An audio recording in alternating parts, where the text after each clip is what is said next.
Ito na, nagalit na sa akin si Marlica. Senator Ronald Bato de la Rosa, si Marcos Bangag ang subject, hindi ako at si Morales. My God, magtatanong na ba ako na nabayaran ka ni Lisa? How irresponsible media personality. We are trying our best here to come up with the truth and nothing but the truth. Wala tayong pinapanigan.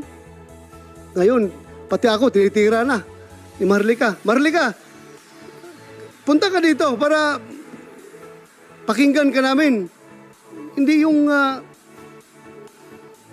gagamitin mo yung power of the media para siraan ako. Very responsible naman yan. The mere fact, ha? Pakinggan, kailangan itong hearing na ito dapat magpapile pa ako ng resolusyon. Then pag i-read pa ito sa plenary bago ito ma-assign sa committee ko para conduct ng hearing. But hindi ko ginawa yan. Ginamit ko yung aking oversight function para mabilis. Kasi ang ingay na nila natutulog daw ako, wala akong ginagawa. Hindi naman nila alam na bakasyon ang Senado. Paano ako makapag-aksyon na bakasyon ang Senado? Ang hirap niyo, Marlica. Please, kung mahal mo ang Pilipinas, magpakatotoo ka. Huwag mo idama yung tao dito na nagtatrabaho para sa katotohanan. Ay, nako. Kala ko ba? Anyway, hindi tayo dapat ma-distract dyan because ang ating purpose dito is malaman ang katotohanan. Ha? Malaman ang katotohanan. Bakit, Jonathan Morales, do you feel na ikaw ang kinikrucify ko dito ngayon sa hearing na ito? Do you think, please tell me, no, if I am being unfair to you, if I am being persecuting, very persecuting to you, please tell me. No, Your Honor. Ha? No, Your Honor. O bakit sinabi ni Marlica na gano'n daw ang ginagawa ko? Hindi ko po alam, Your Honor. Kilala mo ba si Marlica? Doon lang na-interview po, nung tinawagan po ako. Pero wala po akong personal relationship sa kanya. Wala po. Kaya kung napanood niyo po yung interview ko sa kanya, hindi ako, yung mga ibang information, hindi ko po sinasabi.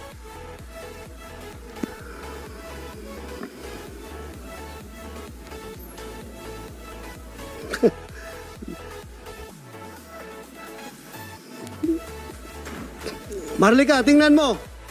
Kung ilang senador andito ngayon, nakaupo. Kung nakikinig ka ngayon, Marlica, sino lang ang senador nandito ngayon nag-hearing? Why? You ask yourself. Kung sinong senador lang ang gustong malaman ang katotohanan. God damn. I know you are monitoring right now. Kung mahilig ka mang baboy sa ibang tao, huwag mo kong samang babuyin dahil hindi ako tatahimik dyan sa ginagawa mo. Nababayaran ako ni Lisa Marcos? How dare you? How dare you? Do you think may presyo yung mukha ko?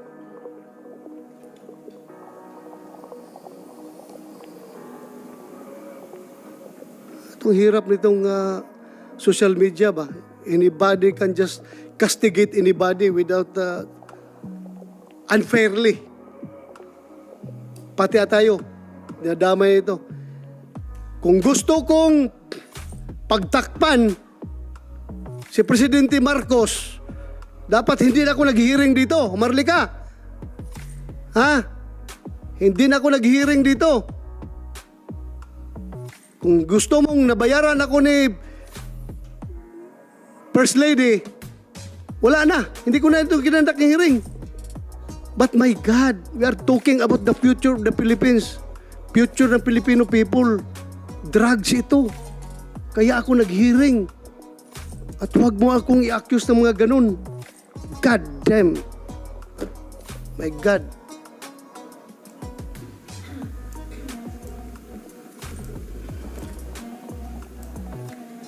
Anyway,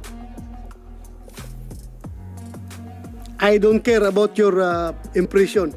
I'm here to do my duty as the chairman of the Senate Committee on Dangerous Drugs. Kung sinasabi mo na bayaran or na-influence ako, no! Nobody can influence me. This committee is independent and it can use its power. Lahat ng power ng committee na ito para malaman ang katotohanan. Hindi po tayo magpapadikta kahit sino man. I was elected by the Filipino people para gampanan yung aking mandato. And here I am. I'm doing my job. I'm doing my job. We are a co-equal branch of government with that of the executive. Baka sabihin mo, under the baton, under the dictates of Malacanang ako. Never. No, my dear. Hindi po kami kaya diktahan ng Malacanang because we are co-equal branch of government. Hindi po na kami kayang diktahan. Kaya huwag mo akong sabihan na binayaran ni Lisa Marcos. God sakes.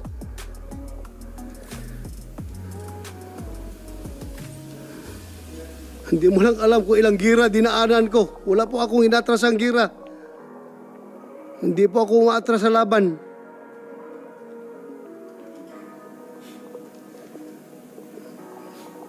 Ito, simple dalawang dokumento, atrasan ko ito.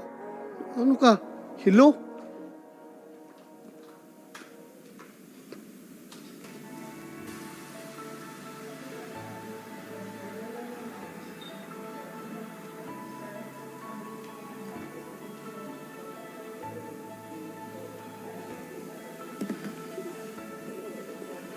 Sorry. Nagpalabas na ako ng sama ng loob. Sorry kung apektado kayo. I'm doing the best of within the best of my ability na magampanan ko yung papel ko dito. Na walang kinikilingan, na walang pinapaboran. Hindi po ako pwedeng diktahan kahit sino man. Kung may makapagdikta man sa akin, ang asawa ko lang siguro. Kasi under desaya ako.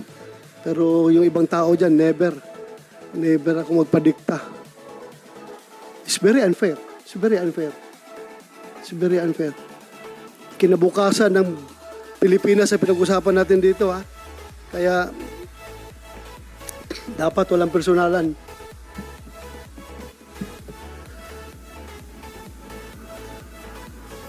Alam mo, kung hindi ka nag-aral ng investigation, Marlica, nilecturean kita. Ang pag-iimbestiga po, madam, ay huwag mong haluan ng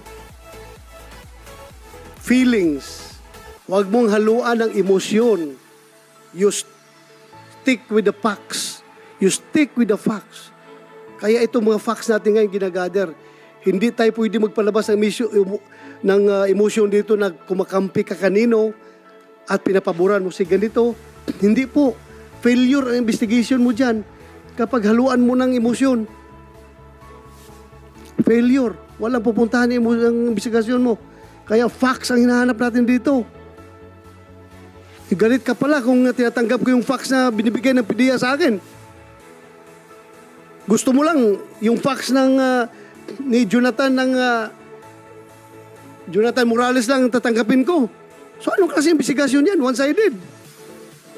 God damn. Huwag mo kong turuan sa investigasyon dahil nag-retire ako. Baka hindi mo alam na top notcher ako sa FBI National Academy. Pagdating sa investigasyon, hindi mo lang alam, madam.